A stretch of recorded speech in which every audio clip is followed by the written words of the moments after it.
উপোসের পরদিন পারনাটা যাতে সঠিক মতো করতে পারি, একদম সঠিক টাইমের মধ্যে, সেজন্য আগের দিন রাতেই আমি ক্লিন টিন সব কিছু করে রাখি, কিছু কাজও এগিয়ে রাখি।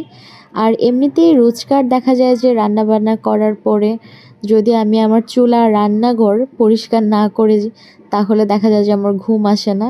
এটা হচ্ছে গিয়ে প্রতিদিনকার একটা অভ্যেস হয় না যে ফেলে রাখি, কালকে করব, এরকম আমার ডিকশনারিতে নাই।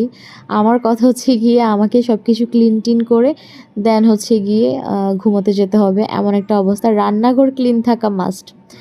এই ফাঁকে হচ্ছে মেয়ের যা যাবতীয় জিনিসপত্র ছিল, কাল থেকে পরীক্ষা শুরু হয়ে গেছে, পরীক্ষার জন্য এগুলো একটু গুছিয়ে রেখে দিলাম যাতে সকালবেলা তাড়াহুড়ো না লাগে। দেখা যায় বাচ্চাদেরকে যখন সকালবেলা রেডি করা লাগে, রেডি করতে করতে অনেক জিনিসপত্র এলোমেলো ছড়িয়ে ছিটিয়ে থাকলে মেজাজও খারাপ হয়, আর সময়ও হচ্ছে গিয়ে তখন সঙ্গ দেয় না। এজন্য ড্রেস থেকে শুরু করে পরীক্ষার যা যা জিনিসপত্র সব কিছু গুছিয়ে প্রতিদিনকার মতো করে বিছানায় যাওয়া হয়। পরদিন সকালবেলা ঘুম থেকে উঠেই দেখি যে অজোর ধারায় বৃষ্টি পড়ছে। এর মধ্যে মেয়েকে স্কুলে পাঠিয়ে দিয়েছি ওর বাবাকে দিয়ে। আর আমি হচ্ছে গিয়ে উঠে সমস্ত আরও যা যা কাজকর্ম ছিল খুব দ্রুত ওইগুলোও শেষ করলাম, করে স্নান সেরে সময়ের মধ্যে হচ্ছে আমি প্রার্থনা সেরে পারণ সেরে নিলাম। এবার চলে আসছি রান্নায়, যেহেতু আজকে নিরামিষ রান্না করব।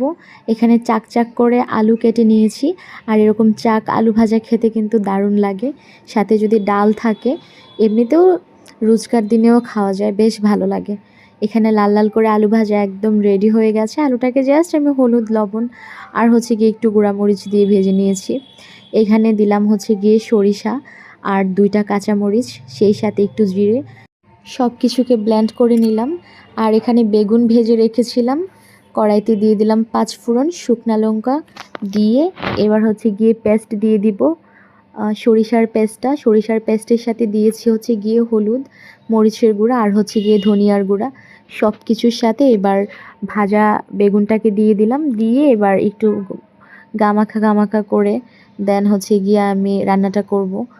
এখানে কাঁচামরিচ দিয়ে দিলাম, পর্যাপ্ত পরিমাণে পানিও দিয়েছি বাকিটা যাতে সেদ্ধ হয়ে যায়।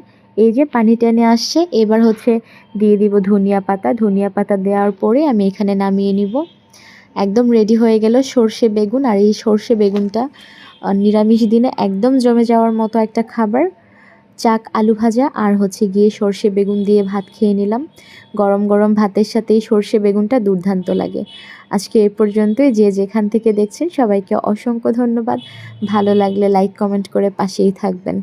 সকলের সুস্থতা কামনা করে আজকে